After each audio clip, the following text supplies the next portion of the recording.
I'm Teisha Bader with the JBS News Update for Tuesday, February the 17th, 2015. The deadly terror attacks this weekend in Copenhagen are being mourned in Denmark and by the Jewish community here in the U.S.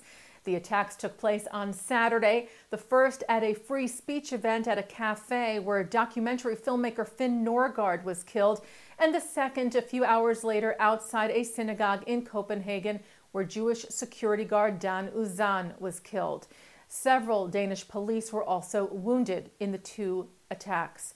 The 22-year-old terrorist was later killed in a confrontation with police. Israeli Prime Minister Benjamin Netanyahu sent his condolences to the Danish people and to the Jewish community in Denmark and reminded them that Israel's doors were open to them. Netanyahu said, of course, Jews deserve protection in every country, but we say to Jews, to our brothers and sisters, Israel is your home. Jewish organizations expressed their sadness and outrage over the attacks. The Anti-Defamation League's National Director Abe Foxman said the incidents should serve as another wake-up call to all of Europe, to the continued clear and present danger posed by individuals motivated by radical interpretations of Islam.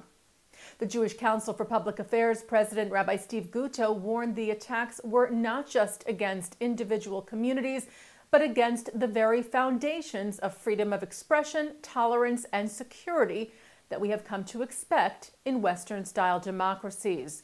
Executive Director of the American Jewish Committee, David Harris, said European nations individually and collectively must confront anti-Semitism with utmost urgency. He said Jews should not once again have to live in fear in Europe. Harris will join Denmark's Consul General in New York, Jarl Friis Madsen, in an evening of solidarity with Denmark hosted by the AJC tomorrow, Wednesday night, February the 18th, in New York City.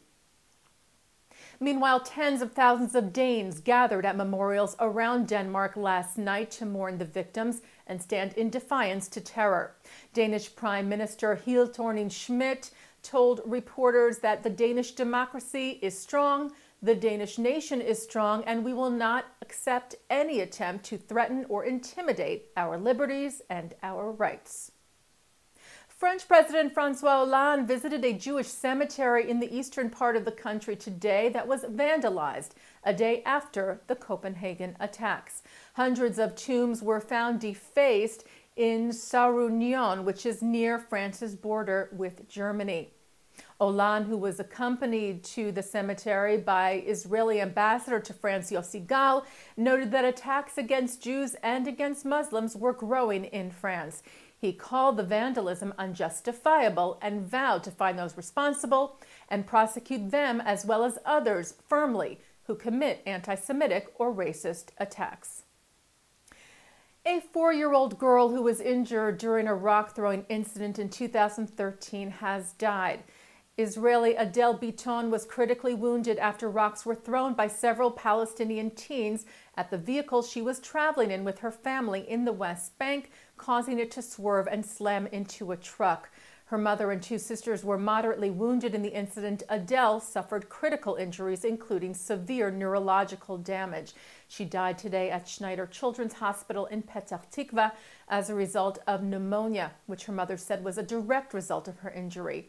5 Palestinian teenagers were arrested and charged for throwing the stones shortly after the 2013 attack. Israel Knesset Minister Uri Orbach died yesterday from a rare blood disease. The 54-year-old was Minister of Senior Citizen Affairs and a member of the Bayit HaYehudi, or Jewish Home Party. Knesset members from an array of parties praised Orbach for his wonderful character, his respect for others, including those who disagreed with him, and for bringing together all branches of Israeli society. Orbach is survived by his wife and 4 children. The Ruderman Family Foundation is looking for employers who practice inclusion in their hiring, training, and supporting people with disabilities.